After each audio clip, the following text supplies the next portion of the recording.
Coming to some more parts, I will solve for you. Z upon 3 is equals to 5/4.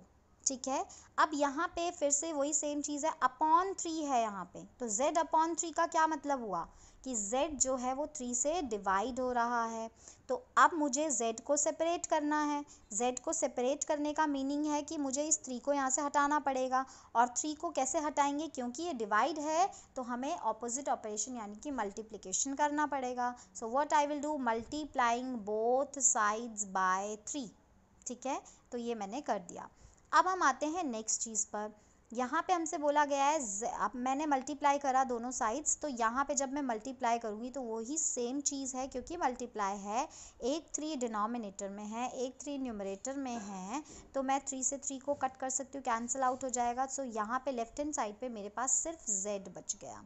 ठीक है, अब left hand side पे z बचा, right hand side पे मैंने देखा 5/4 जो कि मेरे पास पहले से ही था, मल्टीप्लाई किया मैंने इसको 3 से।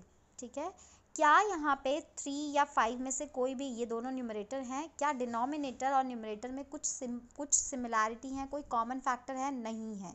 जब हमें कॉमन फैक्टर नहीं मिलता है तो हम एज इट इज़ फ्रैक्शन को जैसे मल्टीप्लाई करते हैं बिल्कुल वैसे ही मल्टीप्लाई करेंगे, क्योंकि ये 3 न्यूमरेटर है तो हम न्यूमरेटर्स को मल्टीप्लाई करेंगे अलग से। 5 3s are 15। डिनोमिनेटर में जैसा हमने बोला है कि जब किसी नंबर में कोई डिनोमिनेटर नहीं होता, इट मीन्स देयर इज़ 1, तो इसका मतलब 4 1s are 4। So this is my answer or the solution of this equation z is equals to 15/4। So आपको ये ध्यान देना है, just like in fraction, ये फ्रैक्शन ही है और जैसे हम फ्रैक्शन सॉल्व करते हैं अगर हमें सिमिलैरिटी मिली तो हम मल्टीप्लाई कट करते हैं, सिंप्लीफाई करते हैं, और अगर कोई कॉमन फैक्टर नहीं मिलता है तो हम एज इट इज़ सीधा डायरेक्टली न्यूमरेटर्स को मल्टीप्लाई करते हैं एंड डिनोमिनेटर्स को मल्टीप्लाई कर देते हैं। Now pause this video here and do G part. Okay, now I will solve D part also, that is similar, approximately similar to H part. So what is the question? 4x is equals to 25। ठीक है, तो अब क्या करेंगे, वही same चीज़ है, यहाँ पे जो 4 है वो x के साथ मल्टीप्लाई हो रहा है, अपॉन में नहीं है, उसके साथ में ही लिखा हुआ है। तो इसका मतलब मुझे 4 को हटाना है अगर, तो मुझे इसका just opposite operation that is division, तो मुझे डिवाइड करना पड़ेगा। Now I will do dividing both sides by 4। ठीक है, मैंने दोनों साइड्स को 4 से डिवाइड कर दिया। अभी यहाँ पे 4x/4 तो हो जाएगा, 4 से 4 कैंसिल आउट हो गया, सिंप्लीफिकेशन जैसे हम फ्रैक्शन का करते हैं। राइट साइड पे मेरे पास बचा है 25/4। तो क्या 25 4 से डिवाइड हो सकता है, या 4 और 25 में कुछ कॉमन फैक्टर है? नहीं है, तो इसका मतलब ये एज इट इज़ रहेगा and this will be my answer और द फाइनल आंसर और the final solution. So my value is x is equals to 25/4। This is my answer. Now pause this video and do question number 2 H part.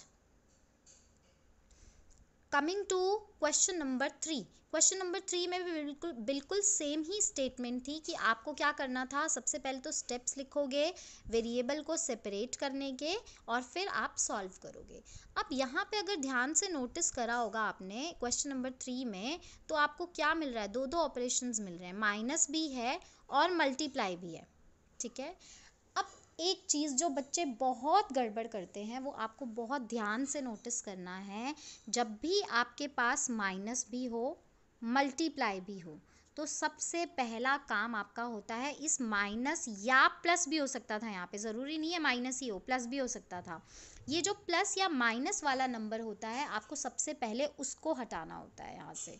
तो अब इसको हटाने का क्या तरीका है, हमने पढ़ लिया है कि just do the opposite operation. So if it is minus I will do plus, so I will write adding 2 to both sides. ठीक है, अब मैंने दोनों साइड्स पे 2 को ऐड कर दिया। जब मैं 2 को ऐड करूँगी तो लेफ्ट हैंड साइड पे, क्योंकि -2 और +2 तो 0 हो जाएगा, तो मेरे पास बचेगा सिर्फ 3n। राइट साइड पे 46 में मैंने +2 किया तो मेरे पास आंसर क्या आ गया, 48। ठीक है, लेकिन क्या अभी भी वेरिएबल सेपरेट हो गया? नहीं हुआ, 3 अभी भी बचा है n के साथ।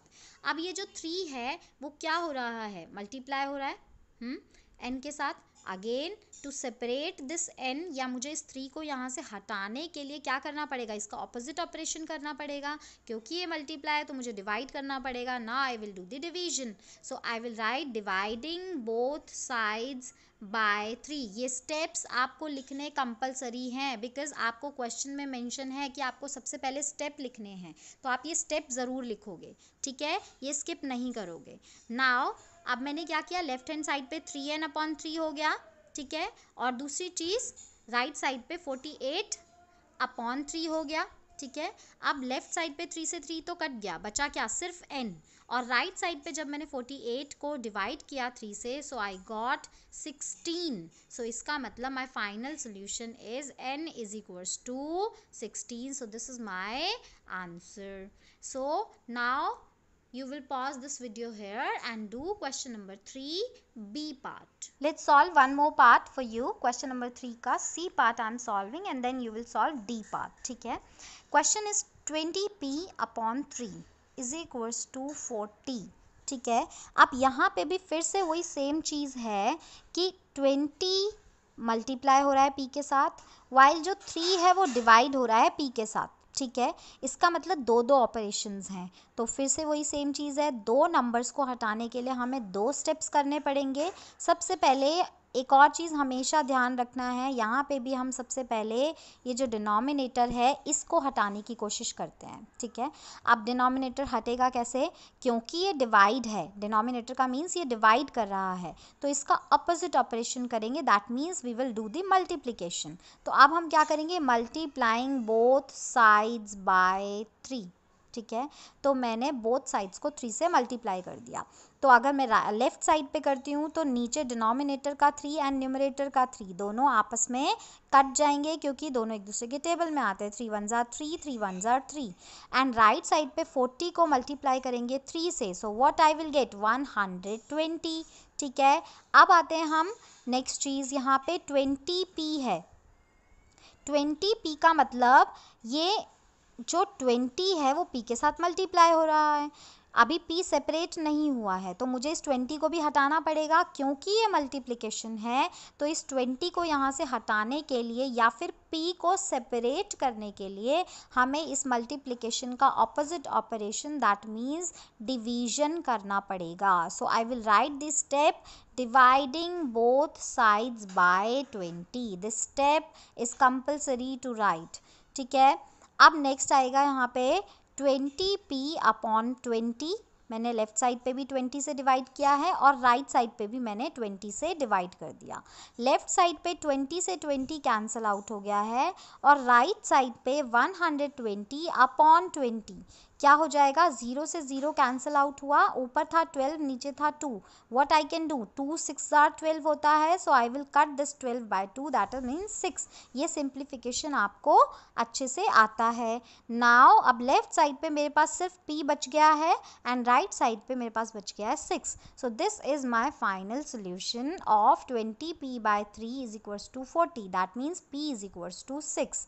सो अब आप यहाँ पे वीडियो पॉज करेंगे and do question number 3d part.